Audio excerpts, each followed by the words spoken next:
to let go of the need for perfectionism. I would venture to guess it is like the thing in your life that is holding you back from everything you are looking for. Unless you're a neurosurgeon, you can stick with perfectionism. It's all yours.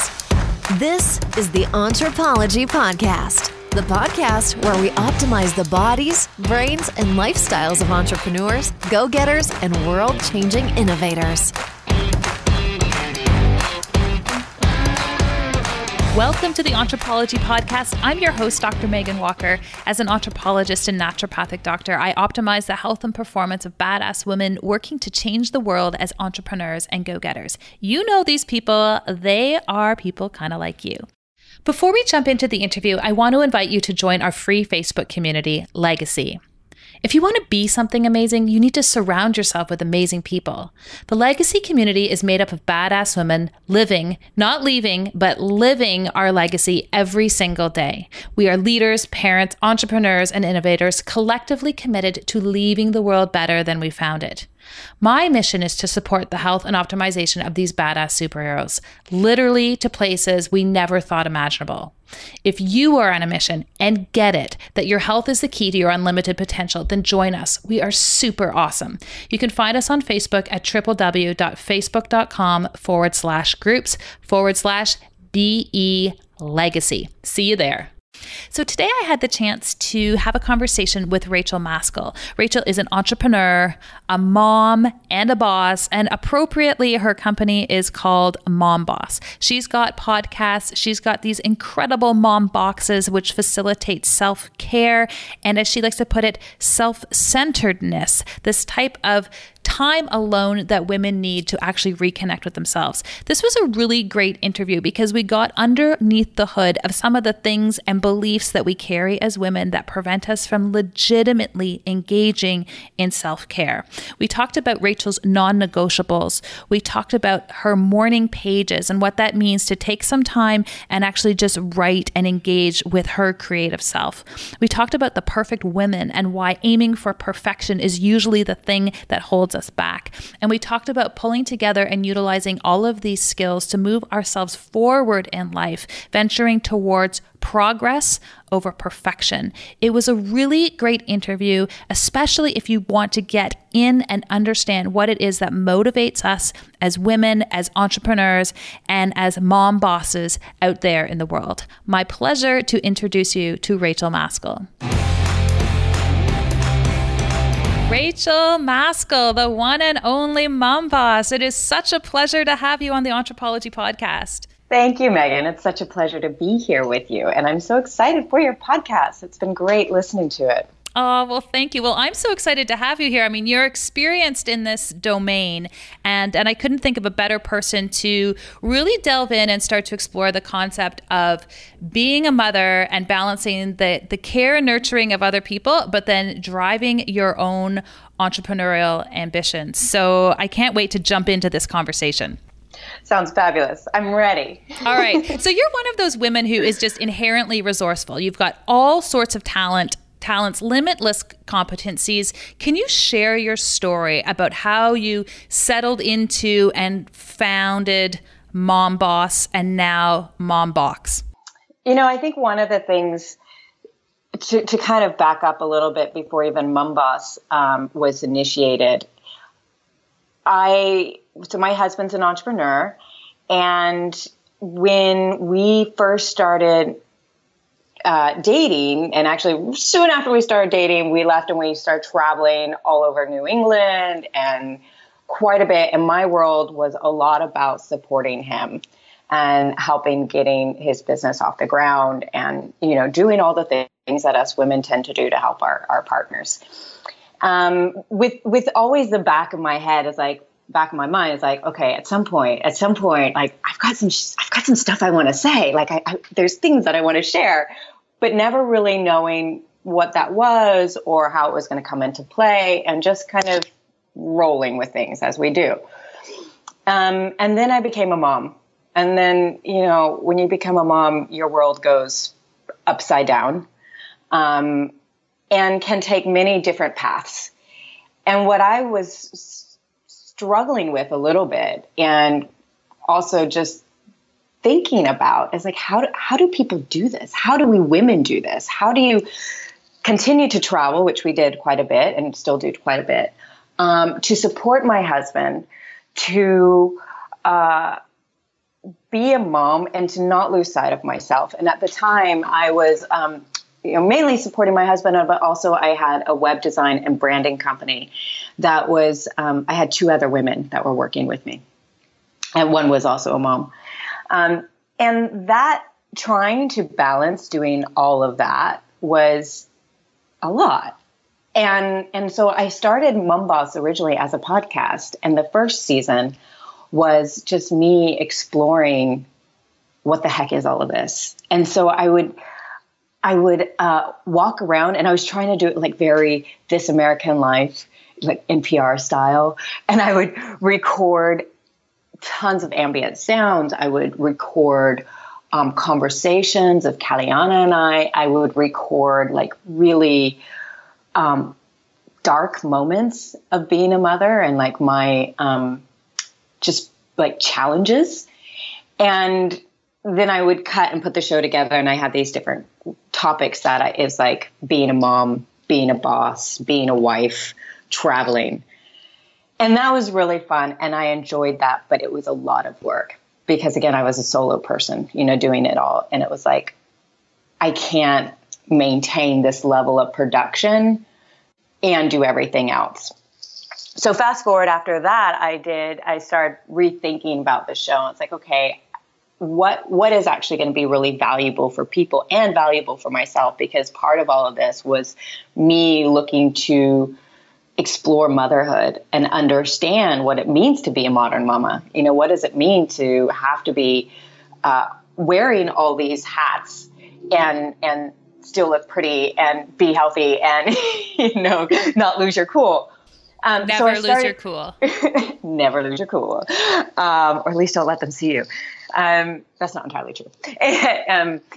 So anyway, so I started interviewing a lot of other, what I would like to term mom bosses, other women in this space who are doing incredible stuff. A lot of them happen to be in the health field because that's my world with my husband. And I started learning more and figuring out like, okay, here's what we women are looking for. Here's kind of the pattern, the thing that I keep hearing again and again. And a lot of that's connection, community. We have a loss of tribe with kind of our modern world. But also a huge piece is the question of self-care. How do we take care of ourselves when we are caretakers, when we're nurturers, and we're pretty much caring for everybody else, and assuming that by caring for everybody else, we are going to be cared for. And in talking to all these incredible women, what I've really come down to realize is like, that's kind of exactly opposite of what we need to be doing. And the airlines, as much as we like joke about it of put on your oxygen mask first, is actually more the truth that I am finding. And that seems to be resonating with the women that I feel are really able to be out there making change and making impact, having impact, positive impact.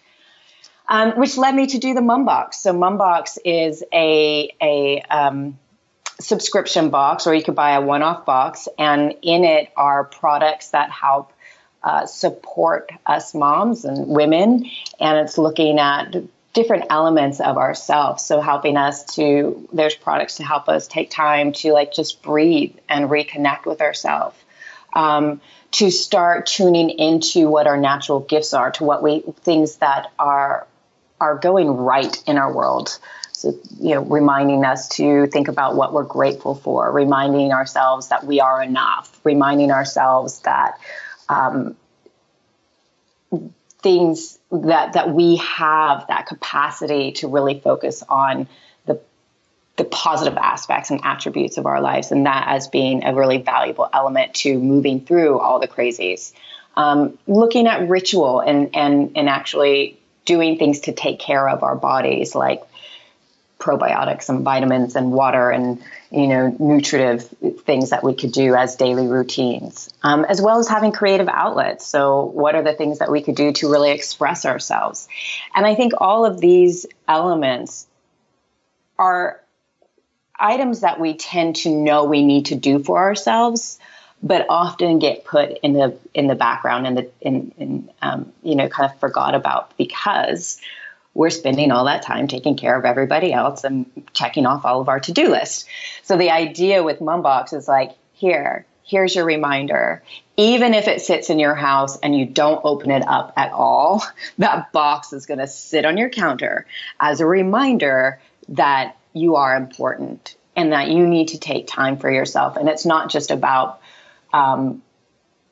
doing it because you're selfish, but doing it because if you don't take time for yourself, everybody else suffers, because we have so much capacity to be present for other people. And so many people rely on us to be that beacon. And sometimes that sucks, to be honest. Sometimes it sucks. As you were saying this, I was going to jokingly say, how do you fit bottles of wine into your mom box? And then I was thinking, as you were talking, and you evolved the discussion to talking about self-love and facilitating creativity. So why is it that we as women find it so socially acceptable to say, I've had a hard day, so I'm going to go home and drink wine to compensate, as opposed to, I've had a hard day, I'm actually going to go give myself a creative outlet, or I'm going to engage in an activity of self-care? Why is that so hard for us? I think it's a great question. And my first thought is because it feels like work. It feels like something like, oh, now it's one more thing I have to do. Whereas like when you pick up that glass of wine or, whatever your kind of go-to thing is, that is about shutting down, right? It's like, we want and need something often to turn off the doing. And sometimes I think self-care feels like, oh, okay, well, now I have to make this time to sit here in quiet space, or, I don't think we've really have had the space to think of it as, sometimes it's fun as like, oh, but this is my thing to like do because it's my like dirty little secret. Sometimes we want that little bad girl element too. Like, I'm going to have my wine because like, yeah, I deserve it. And it's like, maybe, yeah. And I'm all for having that glass of wine. But I also think it's reprogramming the way that we think about self-care and nurturing ourselves is not as something that's one more thing on our to-do list, but is actually, that's the thing that's going to get us through being able to do our to-do list. Yeah, for sure. And so how do you take care of yourself? So it's an evolving thing, right? Depending on what's going on in my life. But I have been really working on some non-negotiables, and those are taking like 10 minutes a day at some point in my day to just sit and breathe and like decompress. And have you ever heard of the Artist Way? Mm-hmm. So I've been doing that with two other women, and it's been a phenomenal process. And the non-negotiable with that has been my morning pages. I don't always get to them in the morning, but every day writing 3 pages and just making that commitment to process. So those are kind of my non-negotiables of like, these are the things that I need to do to take care of myself so I can reconnect to my own energy. Because I find if I don't do that, I'm spending a lot of energy fumbling around because I'm trying to do too many things. Whereas when I take that time to center myself, it's like, then I feel like my energy can be much more direct and on top of things. There's like lately, the past few days, I'm normally like really stressed out about time. I'm like, oh my God, I have to do this and I got that. And then I can feel my anxiety and my heart starts racing. And then lately the past 3 days, I've been like, I don't need to do that. Like everything always works out. So maybe some things have to get pushed around, But most people are okay if you're 5 minutes late to things, you know, especially when you like let them know, hey, I'm running behind. People, I think, are much more forgiving than I create in my head. And letting go of those time constraints, I'm finding that I can be a lot more present and calm and work towards, you know, checking other things off my list mentally because I have that space. Yeah, and I think that's such a good point, that people are actually forgiving. And just an observation is I have found that one of the key differentiators of entrepreneurs is that they, whether they articulate it or not, they seem to self-select for progress over perfection. And those weren't your words, but I feel like that's what you were describing, is that you're engaging in a process that enables progress, and it's not always about having to be perfect all the time. I love that. That is so huge. And I think you're absolutely right. It's something that's talked a lot about in the entrepreneurial scope. But one that I think all of us can pick up on, right? It's like, what is perfect anyway? It doesn't, you know, we're all imperfectly perfect. Life is imperfectly perfect. And so trying to get everything to a T before we move forward creates this, you know, unnecessary stress on ourselves. And then for entrepreneurs, it often means like you're not actually getting your work out there in the world because you're stopping yourself from making that movement. Do you feel like, now that we've just opened this conversation, do you feel like perfectionism is sort of the curse that we bring upon ourselves as women? I feel like it hurts us in the workforce, but I definitely feel like this is a force that hurts us in our communities when we're engaging with other women. Even if it's unspoken, there's this drive to project perfectionism. Do you feel that? Yeah. I think most of us have this idea of a perfect woman. Whether or not we actually have spoken that to ourselves or really like map that out. But I think we have this concept of like a perfect woman is like this. And we sometimes project that onto our husband and expect him to be a perfect woman. And we project that onto our friends or to our community. And we certainly try to hold ourselves to that standard. But I think it's time that we start questioning that. It's like, okay, I'm all for desire and like what we want to kind of work towards, again, you know, like progress. But I feel like we're holding this kind of concept of perfection in our minds that is unrealistic. And I have no idea where we got that from. It feels like maybe it's like a miasmic pattern of women. And it feels like to me that the way to move forward and the way to reconnect to ourselves as well as our community and our family is to start to let go of that and to recognize when that comes up, because it just, I think, creates more separation than it allows us to collaborate and connect. Yeah, and perfection and vulnerability are like oil and water. And vulnerability is like, it's the golden ticket that enables you to connect to other people, right? Yes. And to be vulnerable means you have to be willing to let go of, you know, this expectation.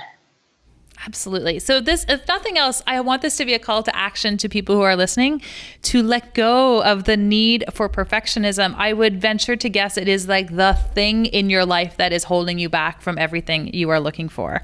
Unless you're a neurosurgeon, you can stick with perfectionism. It's all yours.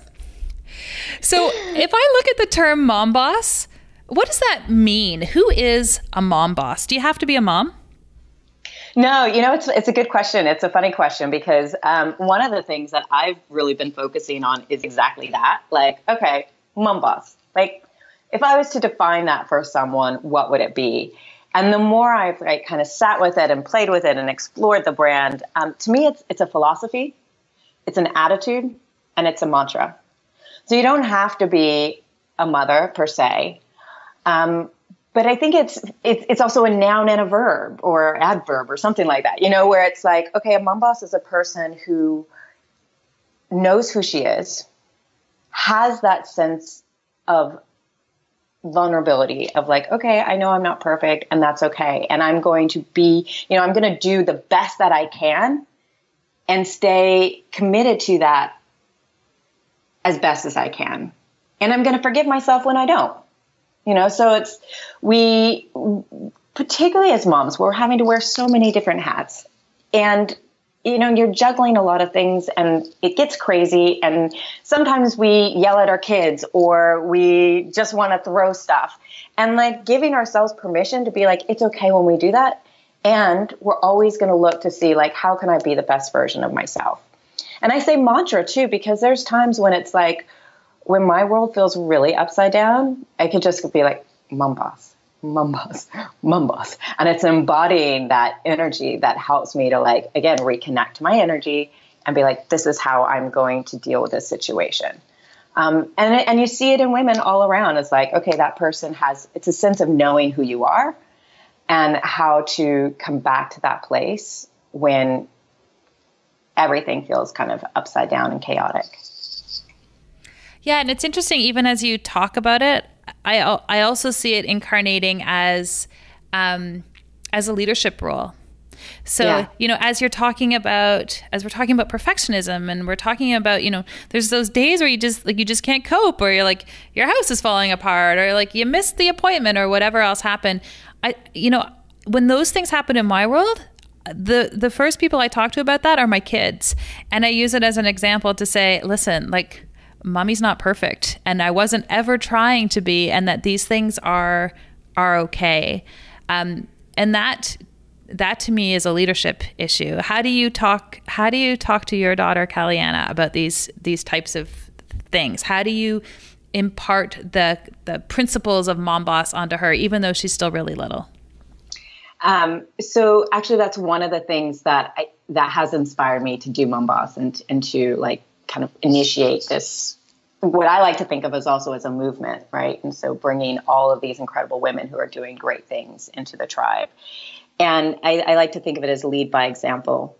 So I do what you do too. It's like when I have a moment, I'll come back to her and I'll apologize and I'll say, look, I'm really sorry I did that. I didn't mean to yell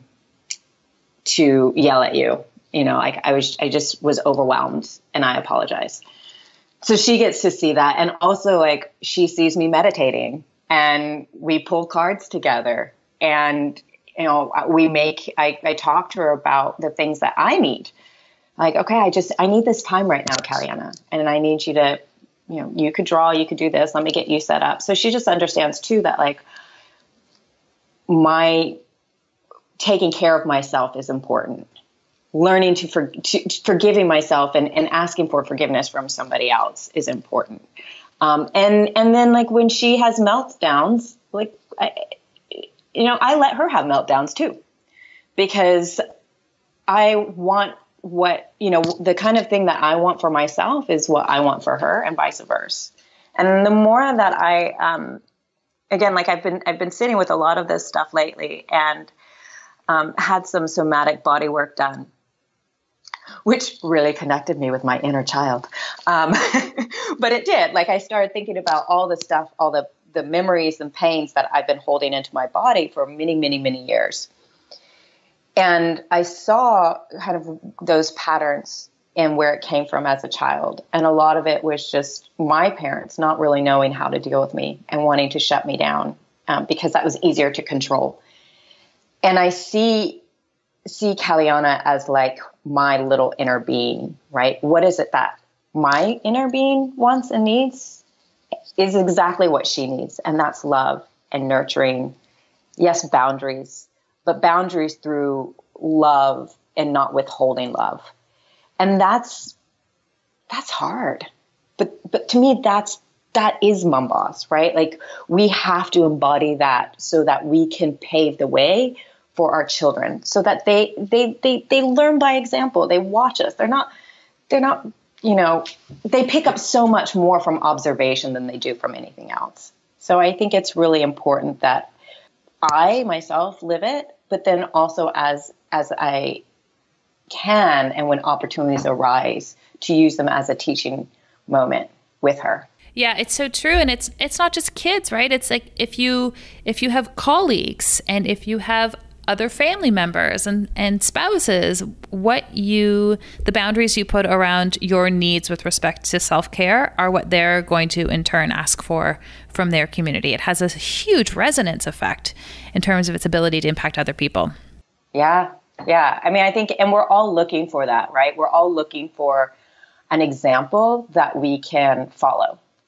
And there are some out there in the world today, but there are also a lot of that, you're kind of like, not so much. So where do I go? Where do I go for that community and that support and, reminders of, just awareness. We want to have, I think, visual representations or people that we can look up to and say, okay, that's what I can do. That's how I can be. Do you have a mom boss mentor that you look up to or that you watch from the wings or that has had influence on you? I think there's a lot of people. Yeah, there's definitely people in my community that I admire and I look up to, but I think a lot of it's books that I read. I've been really into Mama Gina's stuff lately. It's a whole other topic. So if you haven't heard her, I haven't heard her. I will. She's pretty amazing and looking at things from more of a feminine body and how to embody our bodies. But I think she's onto something for this modern day.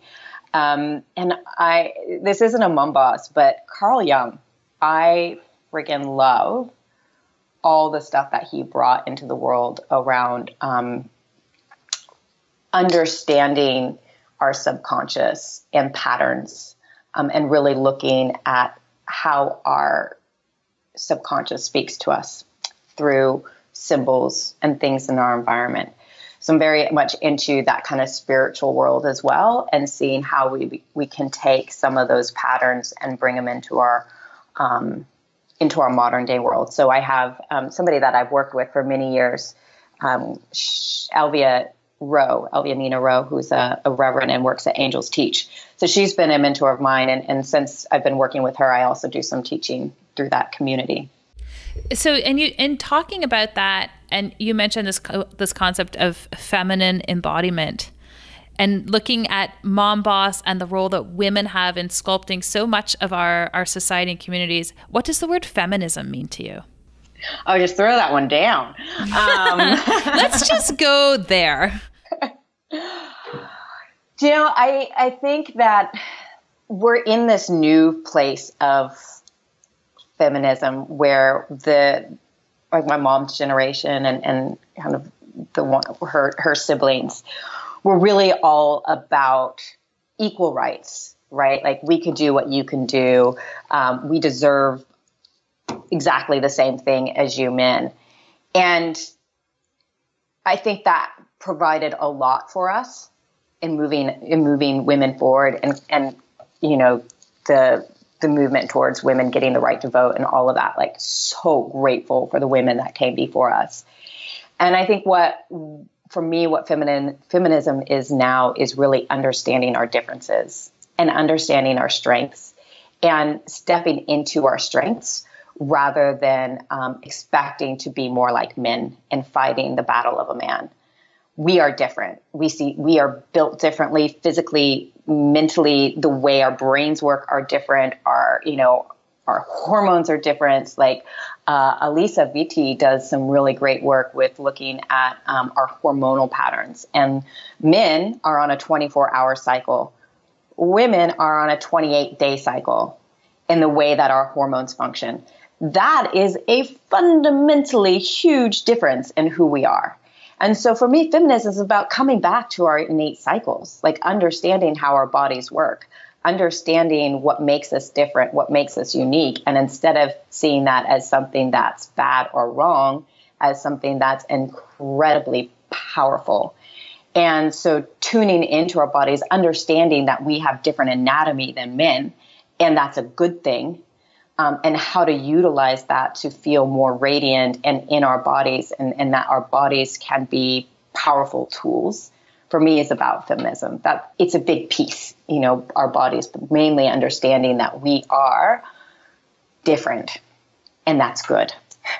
Yeah, I totally love that. I see this in clinical practice, and I saw it much more, I'm going to say even 3 or 4 years ago, where women would come into my practice and we'd be talking about birth control or we'd be talking about other things. And they were literally on the pill continuously to suppress their menstrual cycles because they said it gave them a competitive advantage in the workplace. And I didn't even have the vocabulary to describe my shock the first time I heard it, and then when I heard it several more times. So I love this definition because it doesn't denounce what makes us different. It embraces and elevates the fact that this is our unique offering. Yes, and it's so sad to me because I've never had to, nor do I want to play the corporate game. But I know that there's so many amazing women out there who are having to play within the structure of the patriarch. And hopefully, and I'm starting to see signs of that breaking down because it doesn't fit everyone. The patriarchal 24-hour cycle and go, go, go, go, go is burning us women out. And we need women in this world. We need the balancing of the men and women. And so I think figuring out a system that's really more supportive of all of us is where we need to be moving. Yeah, and in looking at those differences and the synergies that can exist, I'm kind of curious. So both you and your husband are entrepreneurs, and earlier on in one of our earlier shows, we had a psychotherapist on, and we talked about relationships of entrepreneurs. But I'm curious, as someone who's in one of those relationships, what's it like on the ground? What are the synergies and challenges of this sort of occupational doubleheader for you two? Not without its challenges. No. There is definitely a constant coming back to looking at our strengths for myself and recognizing that, again, in the home, there's the times that I want him to be the perfect woman. It's like, why aren't you picking up your clothes? Don't you see dirty dishes? Can't you help out with the laundry? All of those things that I'm thinking. And literally he doesn't see those. It's not in his awareness, but he's doing things in the workspace and he's very focused with what he's doing in his business in ways that I just don't have any desire to be like that and to function that way. So when I'm feeling frustrated with him, I'm going to give him the space and to really focus on what he's good at and then ask him for help when I need it instead of getting upset about it. And I am now going to appreciate everything that he's providing and everything that he's bringing to the table and supporting us with so that I can let go of any kind of judgment and then free up that energy so then I can focus on what I want to do and go about it the way that I want to go. And it's not always, obviously all of that's easier said than done, right? Because we've got stories and we've been together for about 11 years. So there's a lot of history in our progress. And he's been on his kind of entrepreneurial path longer than I have. So there's sometimes from me kind of resentment around, oh, you just get to do what you want to do and I have to do all of these other things. And I realize that attitude is not serving me, right? It's not helping anyone. So my journey has been to okay, I'm going to be grateful for everything that you have done because actually when I pause and take a step back, I have a good life. Things are good. And I have a lot of ability now to develop and do the things that I want to do in a way that I want to do it that's fulfilling and good and feels yummy for me. I love it. The lens of gratitude, right? It always changes the perspective and paradigm. Rachel, how would you define health? I think health is I like this question because I do think it's a very individual thing. And I think it's a dynamic element. So health is when we're feeling our most radiant and connected self, when we can really feel like what I like to term our inner gold shining from the inside out. And sometimes that means different things at different times. So it could be, having the right amount of sleep or drinking the right amount of water, eating the right food, or sometimes it means going out and partying because you need to have that release and play and fun. Sometimes it might mean locking yourself in the bathroom and enjoying the contents of your mom box. Totally. Taking that breather. Yeah, exactly. Ladies, you do what you need to do to create your boundaries and your space. Each month, I'm featuring a new anthropology quiz to help you unlock and uncover some of the physical performance blocks that might be holding you back from your true potential. This month, the quiz is exploring sleep. Besides digestion, sleep is one of the most fundamental things we need to be able to do as living beings, and we have historically undervalued this time of recovery to be able to keep us in peak performance. No longer is it about how many hours a day can you hustle, but it's really about how effectively can you sleep and recover. I want to know whether or not you are sleeping and recovering the way you should be. To learn more or to take the quiz, head on over to meganwalker.com/anthropology quiz. Rachel, I want to move on to the second half of the interview. And these are what I call key performance indicators. So just like we would have those in a business, those key indicators that we're looking for, I think that we also have those in our lifestyle. So this is a series of 4 to 5 rapid fire questions about some of the key elements of your life. All right. So the first one is, do you have a consistent morning routine? And if so, can you share? It's not consistent, but what I attempt to do is when I get up, I usually have coffee because I like the ritual of it and the French press. I do a little bit of meditation and I try to get my morning pages done before I walk Caliana to school. I love it. How early do you have to get up to do that? If I really want to be on top of it, by 7, which isn't too bad, but I'm not a great morning person, admittedly. Admittedly, this is the part of being vulnerable, everyone. You just share your truth. Fiction or nonfiction? What are you reading right now? Nonfiction. There's 3 that I'm reading right now. I'm finishing up The Artist Way. Master of Love, I think is the name of it. Don Miguel Ruiz, one of his. And Pussy by Mama Gina. I love it. Show notes, everyone. It's in the show notes. A hot beverage of choice, and how do you prepare it? Coffee, French press, usually like a good organic coffee bean. And I've been off dairy lately, so just straight black coffee. Although I do love a little bit of good milk, like whole, yummy, creamy milk. Straight up. And you're in LA, so you can get the unpasteurized kind down there, which is so nice. What do you do for fun or play? I like to travel. So we often go traveling, although that sometimes can be stressful. So for me, my fun is yoga. I really love getting to my yoga classes and hanging with girlfriends and chatting. Amazing. And last question for you, Rachel. Entrepreneurism, are we born this way or do we learn to become entrepreneurs? Both. I would say that I think that mostly we're born with it, that all of that we have this kind of desire to this drive. But I think there's the learned capacity, because if you look at other cultures like England and Australia, culturally, being an entrepreneur is not really that acceptable. And so I think some of that gets suppressed. And then others of us, it's like it's brought out. So it's kind of like gene expression. I think we all have it, but environmental factors can trigger the expressions. Rachel, I love what you have to say. You are an entrepreneur, a mom, and a boss. You have so much wisdom. When people want to follow up with you, where can they go to find more about what you're up to? The best place is on Instagram, and that's at Mumboss. Of course, my website, mumboss.com, and that's MUMBOSS.com. important difference in the mum versus mom, just saying.